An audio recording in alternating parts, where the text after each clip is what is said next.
अस्सलाम वालेकुम दोस्तों, मैं हूं शाहिद हुसैन। उम्मीद करता हूं आप सब खैरियत से होंगे। मेरा यूट्यूब चैनल और फेसबुक पेज देख रहे हैं। इस वीडियो में गुलाम हैदर के बच्चों की वापसी से मुतालिक जो इकदाम हो रहे हैं वो आपके सामने शेयर करने हैं। गुलाम हैदर के वकील मोमिन मलिक एडवोकेट साहब हरियाणा से यूपी पहुंचे हैं और उन्होंने बहुत ब्रेकिंग और इंतहाई बड़ी खबर शेयर की है। अब वो खबर क्या है उसकी तफसीलात आपके सामने रखेंगे। देखिए,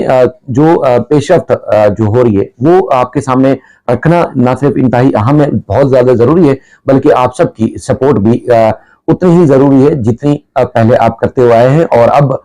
कड़ा वक्त आ चुका है, बल्कि अब ज्यादा वक्त आ चुका है कि आप गुलाम हैदर के बच्चों के मामले में गुलाम हैदर का साथ दें। आप इंडिया से हैं, आप पाकिस्तान से, आप मुस्लिम हैं, आप हिंदू हैं या किसी और धर्म से ताल्लुक रखते हैं, लिहाजा आपको सपोर्ट करनी है, क्योंकि अब मामला बहुत आगे बढ़ चुका है। वो इसलिए भी कि मोमिन मलिक साहब ने छुट्टी के रोज भी अपने काम काज सारे मामले को छोड़ के, आपको जो इंडिया में रहते हैं उनको ज्यादा इस बात का इल्म है कि एक इलाका जो कि यूपी है और यूपी हरियाणा से कितना दूर है, वो अपने सारे मामलात को तर्क करके वो रात गए पहुंचे और ताखिर से पहुंचे। पूरा उन्होंने एक लंबा सफर किया और लंबा सफर करने के बाद वो रबीपुरा थाना, जो कि एफआईआर जहां इब्तदाई तौर पर दर्ज की गई थी, इब्तदाई तौर पर सीमा के खिलाफ और सचिन के खिलाफ वहां एफआईआर रजिस्टर की गई थी रबीपुरा थाने में, यूपी के थाने में, उस थाने पहुंचे और उन्होंने थाने का ना सिर्फ विजिट किया बल्कि थाने में बाकायदा तौर पर एक एप्लीकेशन दी है। एप्लीकेशन मेरे पास मौजूद है, एप्लीकेशन का मतलब आपको मैं बता सकता हूं। और उसके साथ साथ जो उन्होंने एफआईआर की कॉपी जो है वो मांगी है रबूपुरा पुलिस स्टेशन से, जिसमें उन्होंने उससे उस सारे मामले में जानकारी लेनी है कि एफआईआर किस नौयत की है, एफआईआर में क्या सेक्शन क्या धाराएं लगाई गई थी, और उसके बाद फिर ये बेल पे क्यों है, और उस एफआईआर के बाद पुलिस ने इन्वेस्टिगेशन में मजीद क्या किया, यानी कि प्रोसिक्यूशन में आगे बढ़ना था और एफआईआर के बाद जो कार्रवाई होती है उस कार्रवाई में आगे क्या कुछ हुआ है उस थाने से इन्होंने जानकारी ली है और बाकायदा तौर पर एप्लीकेशन दी है। एप्लीकेशन में वो क्या कहते हैं, उन्होंने एप्लीकेशन में लिखा है कि देखिए जी, मैं अपॉइंट किया गया हूं इनके बच्चों के वालिद की तरफ से, और उसके बाद फिर वो जो है वो एफआईआर 159/2023 दर्ज की गई थी इसी थाने में। तो लिहाजा पुलिस और ये रबूपुरा का जो थाना है वो पाबंद है कि हमें इस मामले में जानकारी दे ताकि हम मामले को आगे बढ़ा सकें। उन्होंने एसएचओ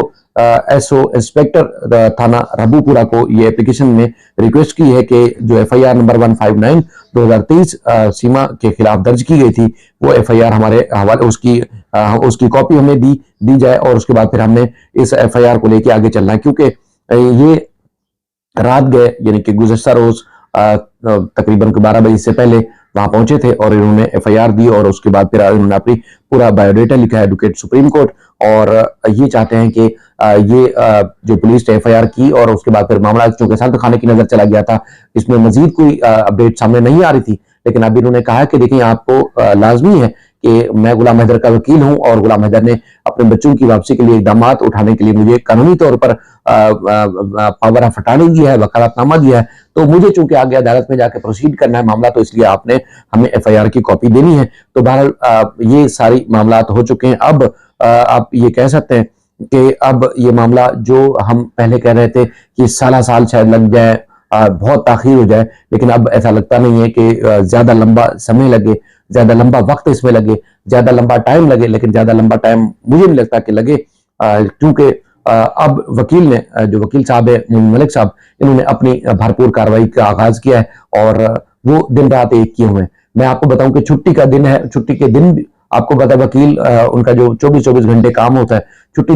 के दिन वो आराम करते हैं, वो अपनी सारी मीटिंग्स, अपनी सारी जो सर्विसेज है या सारी अपनी मसरूफियात को खत्म करके अपनी फैमिलीज के साथ टाइम गुजारते हैं। लेकिन सैटरडे उन्होंने गुलाम हैदर के बच्चों के लिए जो सर्व किया है, गुलाम हैदर के बच्चों के लिए उन्होंने कोशिश की है, और उम्मीद है कि अब वो उनकी जो कोशिशें वो रंग लाएंगी। ये जो इलाका है वो है रबूपुरा का, जो जहां वो पहुंचे हैं वहां पर उन्होंने जो जानकारी दी है उस हवाले से मुझे अपडेट करना था। अब कह सकते हैं कि कानूनी कार्रवाई का भी आगाज हो चुका है। गौतम बुद्ध नगर गंजी आबाद यूपी का इलाका था, चूंकि वो इलाके इस तरह के जिसमें हमें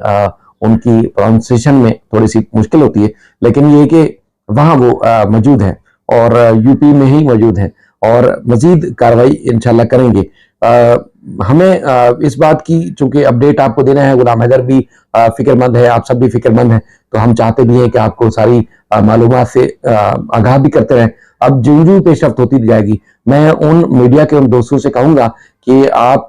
जब ईपी सिंह कुछ कर भी नहीं रहा था, जब वो अदालतों में जाता था या इस तरह नाटक करके जब वो जाता था जत्थे के साथ मुख्तलिफ जगहों पर, तो आप बड़ी बड़ी कार्रवाई लेके बड़े बड़े कवरेज के साथ उनके लिए पहुंचते थे। लेकिन अब मोहम्मद मलिक साहब एक बात के लिए, एक अच्छे कारण के लिए, एक अच्छे काम के लिए, एक अच्छे संगठन के लिए काम कर रहे हैं, तो आप सबको भी इसी तरह कवरेज देनी चाहिए। आपको हक और सच की आवाज बुलंद करनी चाहिए। मैं कुछ टीवी चैनल देखता हूं, उसमें बाद दफा नजर आता है जी सीमा हैदर, फिर अगले समय उसमें नजर आता है जी सचिन की वाइफ, सचिन की बीवी। मतलब यहाँ कहाँ का असूल है? जब वकला कहते हैं, कानून कहता है, इंसाफ कहता है, वो आपका जो संविधान है, वो संविधान कहता है जी, चाहे वो हिंदू महिला हो या मुस्लिम खातून हो, मुस्लिम औरत हो, वो जब तक अपना पुराना पहले वाला निकाह खत्म नहीं करेगी, कभी भी उसके दूसरी निकाह, दूसरी शादी नहीं हो सकती। तो फिर वो आपके एथिक्स, वो आपकी शर्म हया कहाँ गई? मतलब बेशर्मी पे इतना तुल चुके हैं कि आपको रीत रिवाज, अपना संविधान नजर नहीं आ रहा। ये संविधान में ये लिखा हुआ है कि वो कभी भी दूसरे की पत्नी नहीं बन सकती, कभी भी वो दूसरे की बीवी नहीं बन सकती, कभी भी वो वाइफ नहीं बन सकती दूसरे की, जब तक उसका पुराना पति मौजूद है और जब तक उससे तलाक नहीं हुई, उससे अलहदगी नहीं इख्तियार की, उससे सेपरेशन नहीं हुई, तो फिर कैसे आप जो है वो किसी दूसरे की बीवी को दूसरे की बीवी डिक्लेयर कर सकते हैं? और उसके बाद फिर आप एक एक्यूज है जो कि जिसने कानून तोड़ा है, उस कानून को आप नहीं देख रहे, उस सारी चीजों को आप दूर कर रहे हैं, नजरअंदाज कर रहे हैं, और उसके बाद फिर आप बिठा रहे हैं उसको नेशनल टीवी के ऊपर और एक बढ़िया एक लंबी डिबेट करते हैं। और आप हैरान होते हैं, आज भी 6-7 माह पुराने जो उससे सवाल करते थे जी, मुझ पे